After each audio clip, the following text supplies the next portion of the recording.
ဆိုမြန်မာရဲ့ပြန်ပြီးတော့ကောင်တာပြန်ပြောရမယ်အခုဒီနေ့အထိကဂမ်ဘီယာဘက်ကရှေ့နေဂမ်ဘီယာဘက်ကရှေ့နေတွေကပြောတာဂမ်ဘီယာဘက်ကတရားစွဲထားတဲ့လူတွေကဂမ်ဘီယာတရားစွဲနိုင်ငံဂမ်ဘီယာရဲ့ရှေ့နေတွေကပြောတာညမနေ့ကကြာရင်တော့မြန်မာပြန်ပြီးကောင်တာပြန်ခြေပပါဟိုဘက်ကကောင်တွေပြောသွားတဲ့ချိန်တော့ဟာဆိုရင်ခင်ဗျာ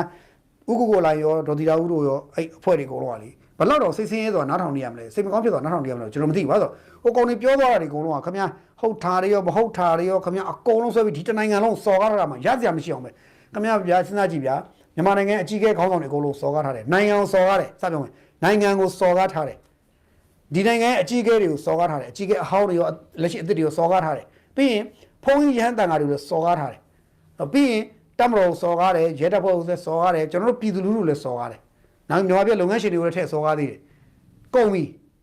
ကျွန်တော်တနိုင်ငံလုံးစော်ကားထားတဲ့ဟာကိုကျွန်တော်မြန်မာစစ်ရင်မြန်မာချစ်ရင်မျိုးစစ်မျိုးချစ်မျိုးမစစ်တွေထားရတော့မျိုးစစ်လို့မျိုးချစ်ဒေါနာကောင်းမှသိရမယ်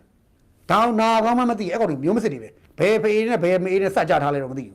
းဘယ်ဖေးမေးတွေဘလို့စက်ကြထားလို့မျိုးမစစ်တယ်လည်းမသိဒေါနာကောင်းမသိဘူးနဲ့အဲ့ဂမ်ဘီယာဘက်ကတော့လက်ခုပ်တီးတယ်သေးတယ်ဗျာကျွန်တော်တော်တော်အော်တာတကက်နီပိန်းနေတကယ်ကိုပိန်းပြီးပိတ်တာမှရက်ဆက်တယ်ဗျာသူတို့ကအကျိုးစီးပွားအတွက်ဆိုရင်နိုင်ငံဝိုင်းရောင်းစားမယ်ဆိုတဲ့ကောင်တွ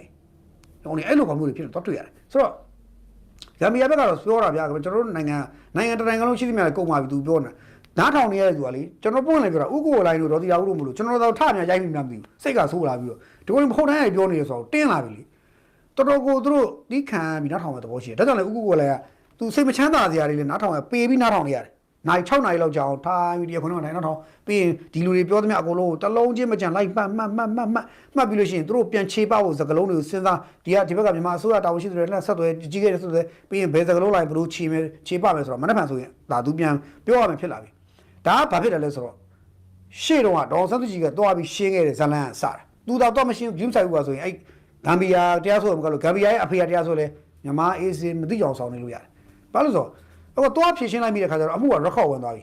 ဖြည့်ရှင်းတဲ့ခါမှာတော့ဒေါ်စန်းသူကြီးပြောခဲ့ပါတယ်ဒါဟိုဒီဟာကဂျနိုဆိုက်မဟုတ်ဘူးဆိုတော့ဒေါ်စန်းသူကြီးရှင်းခဲ့ပါတယ်တိုးတော့မြေတို့ပဲရှင်းသေးတာဘူးဒေါ်စန်းသူကြီးလည်းဟိုကဖြူကုန်ဆိုင်တာ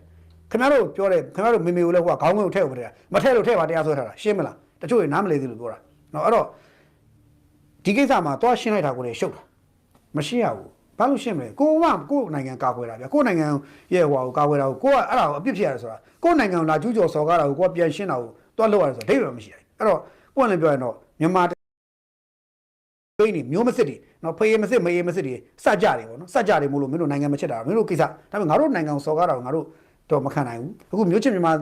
ရဟန်းတော်သမဂ္ဂဆိုလေဒါကိုကန့်ကွက်ထားတယ်ဒီဂမ်ဘီယာလို့ကောက်ထားတယ်အဲ့တော့မြန်မာပြည်သူလူထုကလည်းကမ်ပိန်းလုပ်ရမယ်ဥက္ကိုလိုင်းကတော့ပြောပါတယ်ပြည်သူလူထုရဲ့အားပေးထောက်ခံမှုတွေနဲ့ရင်ဆိုင်ဖြည့်ရှင်းမယ်တဲ့နော်သူပြောတယ်နော်ရင်ဆိုင်ဖြည့်ရှင်းမယ်တေလိုဘက်ကတော့သူတို့ရှောက်လို့အသေးသေးပြည်သူရှောက်လို့သွားတွေ့တယ်သူတို့ပြောတဲ့အခါမှာသူတို့ဆွဲထားတဲ့ကိစ္စတွေအကုန်လုံးကပြစ်မှုပေါင်းစုရှိတော့ပေါင်းစုရှာဖွေပြီးတော့မရမကရှာဖွေပြီးတော့ရှောက်လွဲသွားတယ်အဲ့တော့ပြောတယ်ဩလာကြီးတဲ့ဆရာတော်ကြီးတွေကိုပဲဒီထက်ပါဝင်လောင်ဆွဲထည့်ပြီးတော့ရှောက်တယ်ပေါ့ဗျာအဲ့တော့နှစ်ဖက်မှာတော့သူကိစ္စတွေသူတော့ဘလို့ဆွဲရမလို့ဆိုပြင်နေကြတယ်ပေါ့ဗျာဒီလိုပြောတယ်အဲ့တော့ကျွန်တော်တို့ကတော့မြန်မာတွေကတော့မြန်မာနိုင်ငံကိုစားပြီးမြန်မာနိုင်ငံကိုသိက္ခာကိုကမ္ဘာတရခွင်မှာကမ္ဘာနဲ့မြန်မာနိုင်ငံကိုသိက္ခာကိုကာကွယ်တယ်အကောင်းဆုံးကာကွယ်မယ်လက်ပြိုကြမတော့အကောင်းဆုံးစူးစမ်းကောင်းမယ်ဆိုသူပြောရတဲ့ကျွန်တော်တို့ပွင့်လည်းပြောမြန်မာပြည်မှာရှိတဲ့ပြည်သူတရက်လုံးကနီပိမ့်မဟုတ်တော့နောက်တစ်ခါမျိုးမစစ်တွေမဟုတ်တော့တိုင်းပြည်ချစ်မြတ်လို့ပြီးတော့နီပိမ့်မဟုတ်တော့ပြည်သူတွေနော်မျိုးမစစ်မဟုတ်တော့ပြည်သူတွေအဲ့ဒီပြည်သူတွေကဘာလို့ရမလဲဆိုတော့ဥက္ကိုလိုင်းနဲ့ဒေါ်တီယာဦး